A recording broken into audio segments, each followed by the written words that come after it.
असली जीवन की खतरनाक अपराध कथा, मुंबई के अंडरवर्ल्ड का सफर। भारत में अपराध जगत की कई कहानियां हैं, जिनमें से कुछ इतनी खतरनाक है कि सुनकर ही रोंगटे खड़े हो जाते हैं। ये कहानियां केवल फिल्मों या किताबों तक सीमित नहीं है, बल्कि वास्तविकता में भी घटित हो चुकी है। भारत के सबसे बड़े महानगर मुंबई की सड़कों से निकलने वाली एक ऐसी ही कहानी है जो आपको झकझोर कर रख देगी। ये कहानी है उस खतरनाक दौर की जब मुंबई का अंडरवर्ल्ड पूरे शहर पर अपना काला साया फैला चुका था और कानून व्यवस्था को चुनौती दी जा रही थी। इस अपराध की दुनिया में कदम रखने वाले लोग एक अलग ही जिंदगी जीते थे, जहां मौत से मुलाकात कभी भी हो सकती थी। कहानी का आरंभ, यह कहानी 1970 के दशक के मुंबई की है। उस समय भारत तेजी से आर्थिक और सामाजिक बदलावों के दौर से गुजर रहा था। मुंबई, जो देश की आर्थिक राजधानी थी, वहां अपराध की दुनिया भी तेजी से अपना पांव पसार रही थी। मुंबई के डोंगरी और धारावी जैसे इलाके, जो अब देश के सबसे बड़े स्लम के रूप में जाने जाते हैं, तब अपराधियों के अड्डे हुआ करते थे। यहाँ गरीबी और बेरोजगारी ने कई युवाओं को अपराध की दुनिया में धकेल दिया। उसी दौर में एक नाम उभरकर सामने आया, दाऊद इब्राहिम।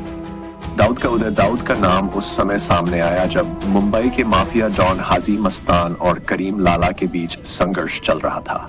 इन दोनों ने मिलकर अंडरवर्ल्ड को एक नई पहचान दी थी, लेकिन दाऊद ने अपने तरीके से इस अपराध की दुनिया में अपनी जगह बनाई। वह शुरू से ही चालाक और दूरदर्शी था। उसने अपने समूह के साथ मिलकर मुंबई में तस्करी, ड्रग्स और गैर कानूनी धंधों का जाल बिछा दिया। जल्द ही वह पुलिस और राजनीति के कई बड़े नामों के साथ संपर्क में आ गया। वह हर कदम पर सावधानी से चलता ताकि उसके खिलाफ सबूत न मिल सके। मुंबई बम धमाके और दाऊद की गुमनामी 1993 का मुंबई बम धमाका एक ऐसी घटना थी जिसने पूरे देश को हिलाकर रख दिया। इस बम धमाके में करीब 250 से ज्यादा लोगों की मौत हो गई और सैकड़ों लोग घायल हुए। इस घटना के पीछे का मास्टरमाइंड दाऊद इब्राहिम था। धमाकों के बाद दाऊद इब्राहिम का नाम आतंकवाद के साथ जुड़ गया और वह भारत के सबसे बड़े वांछित अपराधी के रूप में जाना जाने लगा। उसने पाकिस्तान में शरण ले ली और वहां से ही अपने अपराध का साम्राज्य चलाने लगा। मुंबई पुलिस और भारतीय खुफिया एजेंसियों ने उसके गिरोह पर कई बार शिकंजा कसा, लेकिन दाऊद का नेटवर्क इतना मजबूत था कि उसे पकड़ना मुश्किल साबित हुआ।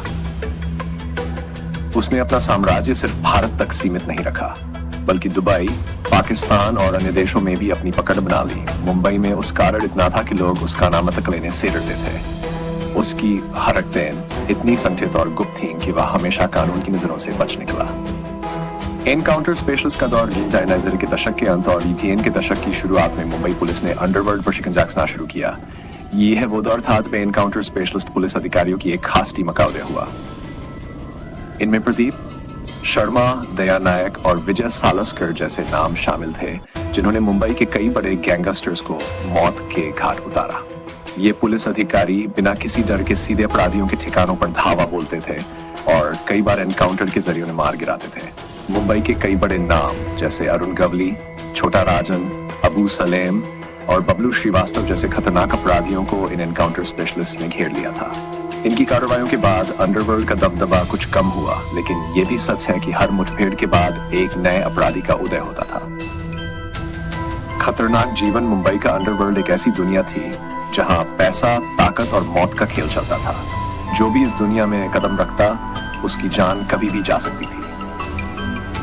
दाऊद के साथी जैसे छोटा शकील और टाइगर मेमन भी खतरनाक अपराधी थे, जिन्होंने कई हत्याएं और अपराध किए।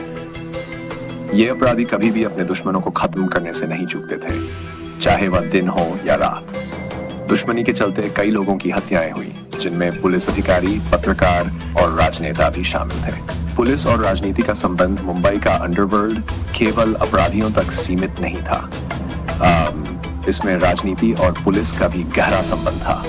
कई बड़े नेता और पुलिस अधिकारी इन अपराधियों से जुड़े हुए थे। कई मामलों में यह देखा गया कि अपराधियों को राजनीतिक संरक्षण मिलता था, जिससे उनका काला धंधा बिना किसी रोक टोक के चलता था। ये गठजोड़ उस समय और भी खतरनाक हो जाता था जब अपराधी, नेता और पुलिस आपस में मिलकर काम करते थे।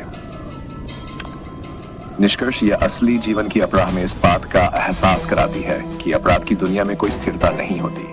यहाँ हर कदम पर खतरा होता है और कानून से बचना मुश्किल होता है। मुंबई का अंडरवर्ल्ड आज भले ही अपने पहले के रूप में न हो, लेकिन इसका अतीत आज भी